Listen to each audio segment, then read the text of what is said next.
If you're over 60 and you've been feeling a little more tired than usual, or you've noticed your legs cramping up on walks that used to feel easy, stay with me for the next few minutes, because what I'm about to share could be one of the most important videos you watch this year.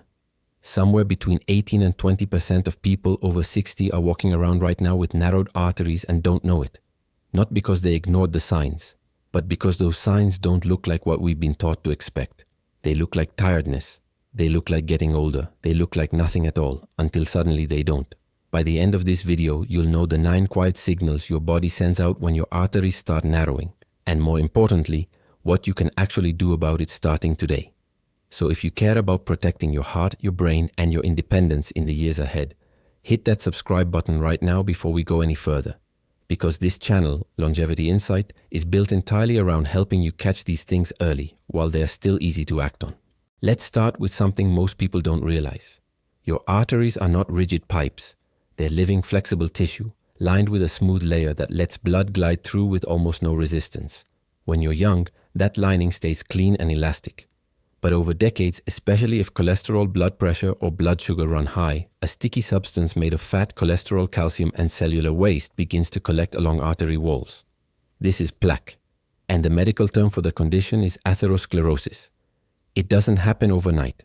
It builds slowly, quietly, sometimes over 30 or 40 years, narrowing the space blood has to travel through. And here's the part that catches so many people off guard. Your body is remarkably good at adapting to slow change. It reroutes blood flow, it compensates, it adjusts, which means you can lose a significant portion of an artery's function before you ever feel a dramatic symptom. The signs that do show up are subtle, easy to explain away, easy to blame on age, on a bad night's sleep, on simply being busy. That's exactly why we need to talk about them clearly, one at a time. The first sign is fatigue that doesn't match your effort. Not the tiredness you feel after a long day, but a heavier, deeper kind of exhaustion that shows up even after light activity, like folding laundry or walking to the mailbox. When arteries narrow, your heart and muscles receive less oxygen-rich blood than they need. Your body has to work harder to do the same tasks it used to handle easily. Many people describe it as feeling like they're moving through mud, or like their get up and go simply got up and left. It's one of the most common early signs, and it's also one of the most dismissed because everyone assumes fatigue is just a normal part of getting older. Sometimes it is. But when fatigue arrives suddenly or worsens steadily over a few months, it's worth paying attention to. The second sign is leg pain or cramping while walking that eases with rest. This has an actual medical name, intermittent claudication, and it happens when narrowed arteries in the legs can't deliver enough blood during activity. You might notice it in your calves, thighs, or hips. You walk a certain distance, the pain builds, you stop and rest, and it fades. Then you start walking again, and it returns at roughly the same distance. This pattern, pain with activity, relief with rest, is a hallmark sign of peripheral artery disease, which is essentially artery narrowing that affects the limbs rather than the heart. It's frequently mistaken for simple aging, arthritis, or muscle soreness, especially because rest genuinely does make it feel better. But that predictable rhythm of pain and relief is the clue that something deeper may be going on.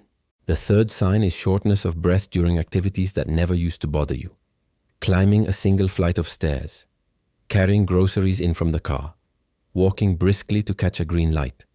When arteries feeding the heart begin to narrow, the heart has to work under strain to keep pumping efficiently, and one of the earliest signals of that strain is breathlessness. It's easy to write off as being out of shape or simply not as young as you used to be. But if you find yourself pausing to catch your breath during tasks that were once completely unremarkable, that's your body flagging a change worth mentioning to your doctor. The fourth sign is cold hands and feet, or skin that looks pale or slightly bluish, especially compared to the rest of your body. When circulation is reduced, the extremities are often the first place to feel it, because blood naturally prioritizes vital organs first. You might notice your feet feel cold even in a warm room, or your fingertips take on a different color when you're chilly. Everyone feels cold occasionally, of course. What stands out here is persistence and asymmetry. One foot colder than the other, or hands that stay cold no matter how many layers you put on. The fifth sign, and this one surprises a lot of people, is dizziness or lightheadedness, particularly when standing up. We tend to associate narrowing arteries with the heart and legs, but arteries carrying blood to the brain can narrow too, particularly the carotid arteries in the neck. When blood flow to the brain becomes inconsistent, dizziness, brief confusion, or a sense of unsteadiness can follow. This is one of the signs people are most likely to brush off, chalking it up to standing up too fast or not drinking enough water. Sometimes that's exactly what it is. But recurring dizziness, especially paired with any of the other signs on this list, deserves a real conversation with a healthcare provider because it can be an early signal related to carotid artery narrowing, which carries meaningful implications for stroke risk. The sixth sign is slow healing wounds, particularly on the legs and feet. Healthy circulation delivers the oxygen and nutrients your skin needs to repair itself. When arteries narrow, that repair process slows down. A small cut or blister that would normally heal within a week or two lingers for a month or longer. Some people notice their skin looks shinier or thinner on the lower legs, or that hair growth on the legs and feet has slowed or stopped altogether. These are subtle changes, easy to miss unless you're really looking, but they're meaningful markers of how well blood is actually reaching your skin. The seventh sign is chest discomfort, and I want to be careful here, because this doesn't always look like the dramatic clutch your chest moment we see in movies. Narrowing in the coronary arteries can cause a sensation of pressure, tightness, heaviness, or squeezing in the chest, sometimes spreading to the arm, jaw, neck, or back.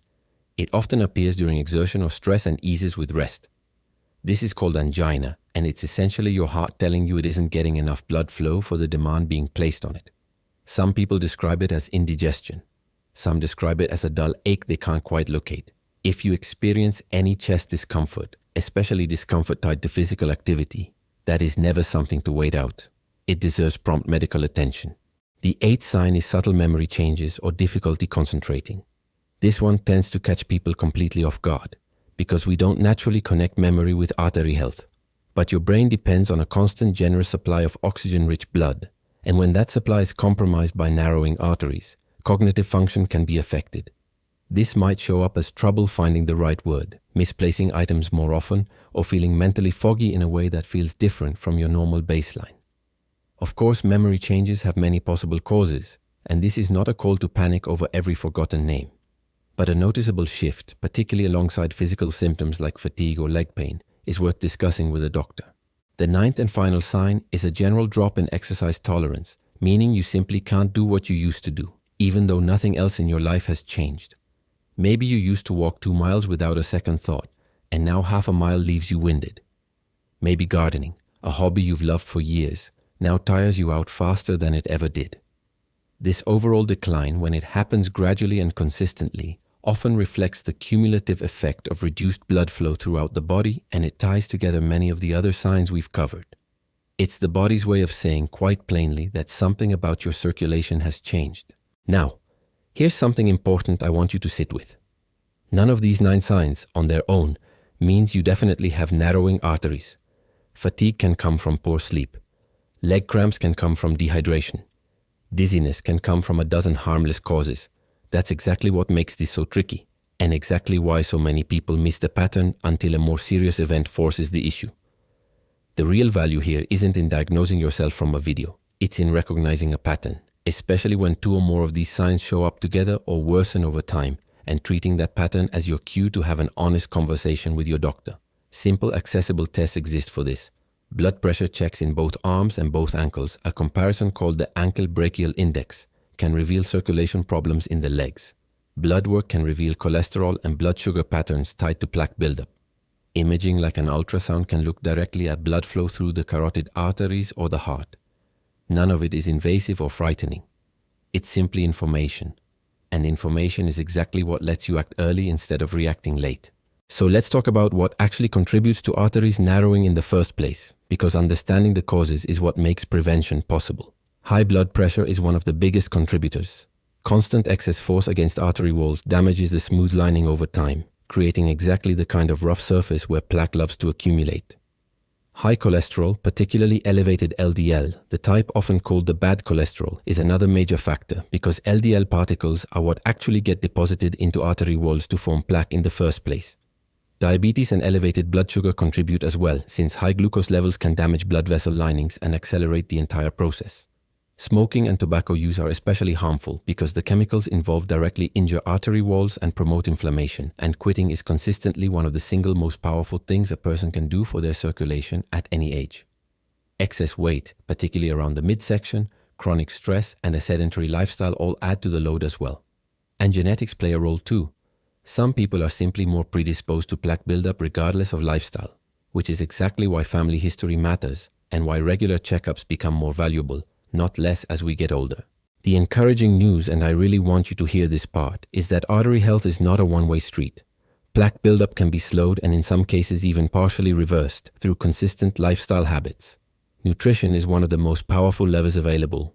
A diet built around vegetables, fruits, whole grains, lean proteins, nuts, and healthy fats like olive oil, alongside a reduction in processed foods, excess sodium, and added sugar, supports healthier cholesterol levels and reduces inflammation throughout the cardiovascular system. Regular physical activity matters just as much. It doesn't need to be extreme. A brisk 30-minute walk most days of the week improves circulation, helps manage blood pressure, and supports the flexibility of your blood vessels. Managing blood pressure consistently, whether through lifestyle changes, medication, or both, protects the artery lining from ongoing damage. Keeping blood sugar in a healthy range, especially if you're diabetic or pre-diabetic, slows the pace of vessel damage considerably. And avoiding tobacco or quitting if you currently smoke remains one of the fastest ways to reduce ongoing harm to your arteries, with measurable improvements in circulation beginning within just weeks of quitting. None of these changes require perfection. They require consistency, and consistency compounds over months and years into real, measurable protection for your heart and brain. I think what makes this topic so important, especially for anyone over 60 watching right now, is that your body has been trying to communicate with you the entire time. It doesn't shout, it whispers. Through a bit more tiredness here, a little more breathlessness there, cooler hands than usual, a wound that's taking its time to heal. Aging does bring real changes, and not every ache or slow moment is a medical emergency. But learning to tell the difference between ordinary aging and a genuine warning sign is one of the most empowering things you can do for your own long-term health. It puts you back in the driver's seat. It means you're not waiting passively for something to happen. You're paying attention, asking questions, and giving yourself the best possible chance at catching a problem while it's still small and manageable, rather than after it's become a crisis. If this video helped you understand your body a little better today, I'd genuinely love to hear from you.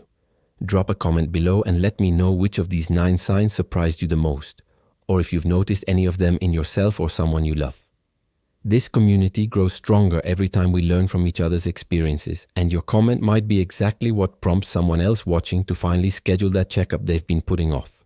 And if you know someone, a parent, a spouse, a friend who might benefit from hearing this, please take a moment to share this video with them. It costs nothing, it takes 10 seconds, and it might just be the nudge that gets them talking to their doctor sooner rather than later. Before you go, here's the one thing I want you to remember above everything else in this video. Narrowing arteries are common as we age, but they are not something you simply have to accept and live with in silence. They are manageable and in many cases preventable when you catch the signs early and take consistent action. You don't need to overhaul your entire life overnight. You just need to start paying attention, start asking your doctor the right questions, and start making small, steady choices that support your circulation every single day. Your heart has been working for you without pause since before you can remember. Giving it a little attention now is one of the kindest things you can do for your future self. If you found value in this video, make sure you're subscribed to Longevity Insight, because we release new videos regularly covering exactly this kind of practical, doctor-informed health guidance for people who want to stay strong, sharp, and independent well into their later years. Turn on notifications so you never miss the next one. Thank you for spending this time with me today. Take care of that heart of yours, and I'll see you in the next video.